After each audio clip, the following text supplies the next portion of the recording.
Send and receive faxes directly from your computer with eFax. Go to www.efax.com, click the TV radio tab, and type in Prager. You're listening to the Dennis Prager Show. I want to check in with a woman running for Congress, Republican, New York's 5th Congressional District. Currently, the incumbent is Representative Gary Ackerman, who receives an F from the worst form of big spender by the National Taxpayers Union. She is Elizabeth Berney. And Elizabeth, welcome to the Dennis Prager Show. Thank you so much, Dennis. It's wonderful to be here. I am having you on because I want to get an idea of what it's like to run against a liberal Democratic incumbent right now, especially in New York, but also because you play violin for the New York City Lawyers Orchestra. That really, reading your bio, that's the part that blew me away. Thank you. I'm thinking of going down to the train station this afternoon and playing violin for everybody coming home to celebrate Yom Kippur. Celebrate, that's the word. a happy 24-hour fast. Right.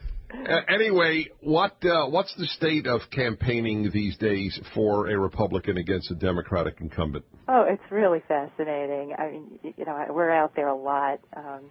We were out at an auto show recently, and I think about 100 people came over to me during the course of the day and said, I thought I was the only Republican in Great Neck.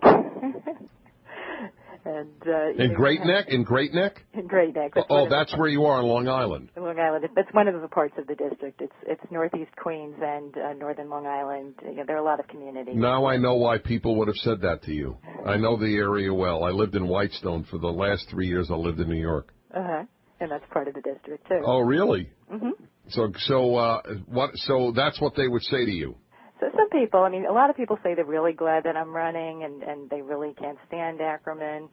But you also, I remember at one concert where we were campaigning, there was a woman who sat in front, who just kept walking back and forth in front of me and said, "Oh, I hate Republicans. How can you be a Republican?"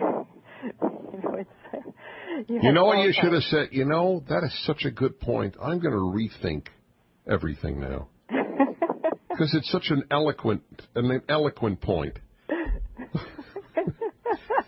Listen, I've been telling my listeners that, and I am, of course, a passionate supporter of this ticket, but I've been saying to my listeners that the key points that need to be made just aren't being made by Senator McCain. Like last night in the debate, he mentioned in passing that Fannie Mae's biggest recipient per year of special interest money has been Barack Obama. Right. Barack Obama. But it's Chris Dodd, right? Yeah, Chris Dodd is number one overall, but Barack Obama is number one per year. Right. Chris Dodd has just had more time to collect money. That's right.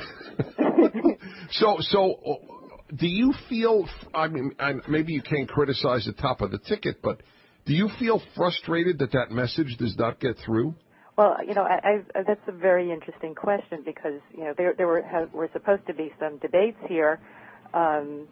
Just a week and a half ago, one of the local synagogues was supposed to have a surrogates debate, and I was asked by the McCain campaign to represent McCain, and the head of the Obama campaign came in Long Island came to represent Obama, and he came with all of his briefing books and on every issue and so on. Most of them were almost everything he said was a lie, and I had prepped very carefully for it.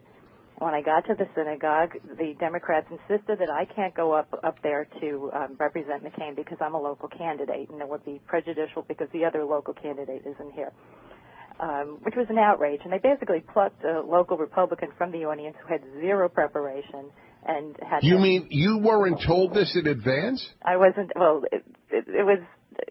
It was a very long, complicated story about Well, that's what arguing who was going to. Well, that's what they did to Sarah Palin at the anti-Iran rally. That's right. That's what's happening all over, and it's again. I'll have to tell you what's happening this coming Sunday also.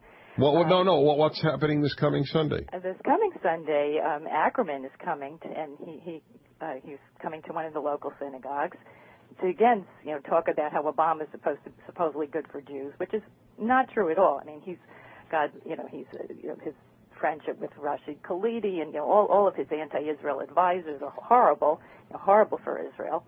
And but the Democrats are really trying to cover that up and make a big push to try to get the Jewish vote.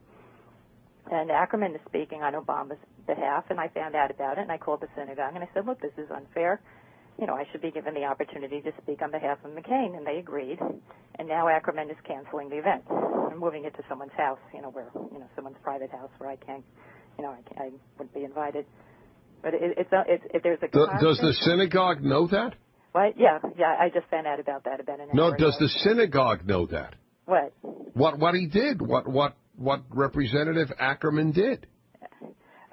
I mean, I just got a call about it an hour ago. Oh, an hour ago. Yeah.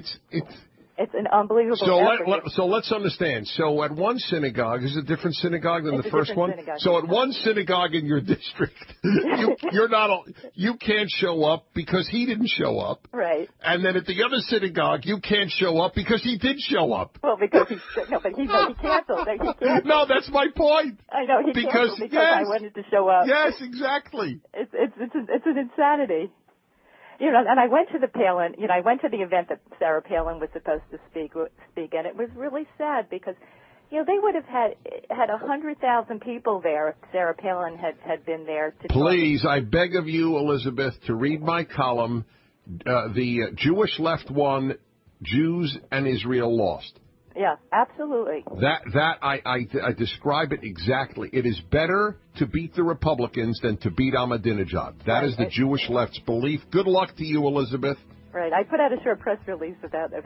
Oh, good. I will check on it. It was really sad that they only had a few thousand people. No kidding. And because of what the Democrats did. All right. But they're doing it at the local race level, too. And it's, all right.